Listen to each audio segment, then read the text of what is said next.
In all the hullabaloo of the Fani Willis hearing, a lot of these facts went unnoticed by mainstream media. So I'm digging them back out here at Breitbart.com, which is a journalism place where I got my start. Thank you guys for watching Doug in Exile. I'm Doug TeNapel, and I'm here just bringing you a little bit of news to help clarify things and for us all to have a little bit of fun as we celebrate the coming hopeful presidential win of Donald Trump. Exclusive former Biden aide paid Fani Willis's deputy DA, Jeff DeSantis, $131,000 in 2023. That's the headline. We're going to unpack this because there's a lot of layers to it. I'll only say the guy in the picture, that's a guy named Jeff DeSantis, DISANTIS. So how is he paid $131,000 while under Fani Willis, it was a former Biden aide was throwing cash out to him, which could tie all of Fani Willis to the Biden White House through this former aide. Democrat operative and Fulton County's Deputy District Attorney Jeff DeSantis received 4 payments totaling $131,000 for providing consulting services to Rep. Gabriel Amo. That's what he allegedly was getting paid for, the Democrat from Rhode Island, a former Biden White House aide who worked with local elected officials. Federal Election Commission records show. This could be how they pulled all the strings over in Georgia through these election officials that are being conducted by the Biden White House. Now, this is all speculation on the why, but the amount of money is not in question.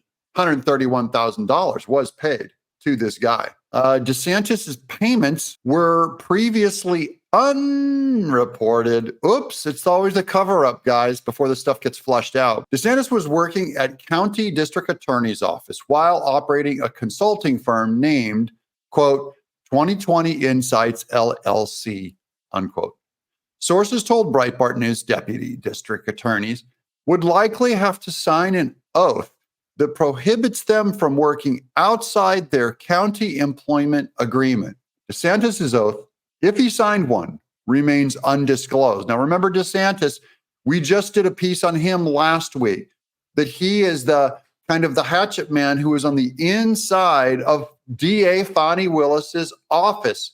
He was supposedly a Democrat operative planted there to help them plan everything with the White House to get Trump. He was already there and being paid and helping Nathan Wade make hiring, firing decisions behind the scenes. That's the allegation.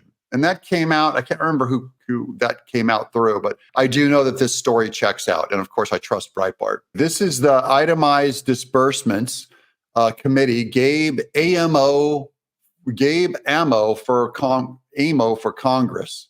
And there's the money going to 2020 Insight LLC. It's like for advertising. This is 23,000, 36,000, 48,000 total in Atlanta, Georgia. And of course, the rest are down to Act Blue Technical Service. And Act Blue is another criminal George Soros tacky organization. Just behind every crooked thing in the Democrat Party, you'll find Act Blue behind it.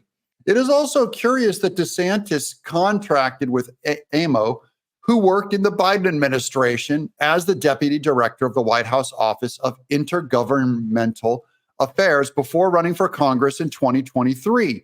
There he worked as the principal liaison to mayors and, quote, local elected officials, unquote, according to his White House bio. Amo also served as an advisor on President Joe Biden's 2020 campaign and later served on his transition team.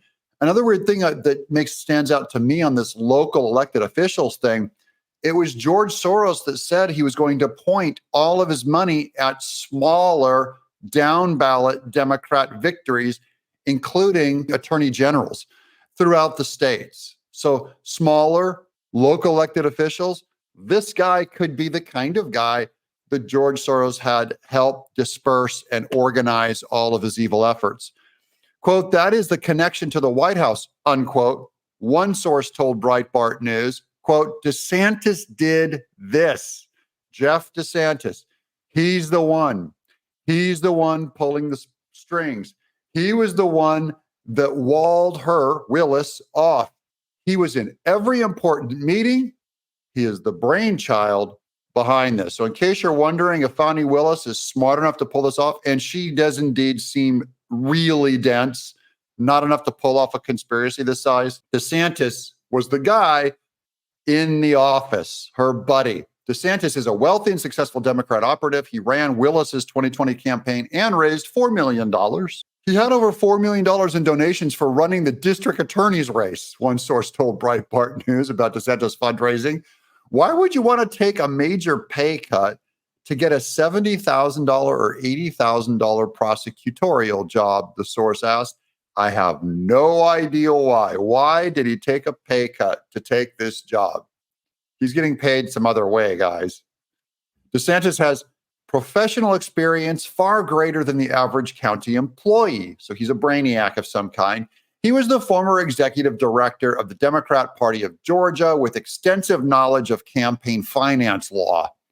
He was also the deputy director of compliance for the DNC, according to his official bio. Now, I could go down this whole bio. I'm going to skip that. DeSantis founded 2020 Insights LLC in 2010, and he was the registered agent for the company until this month. On February 2024, last month, the company replaced his name as the registered agent with Christopher Huttman, DeSantis's business partner. Why did they want to distance his name from it?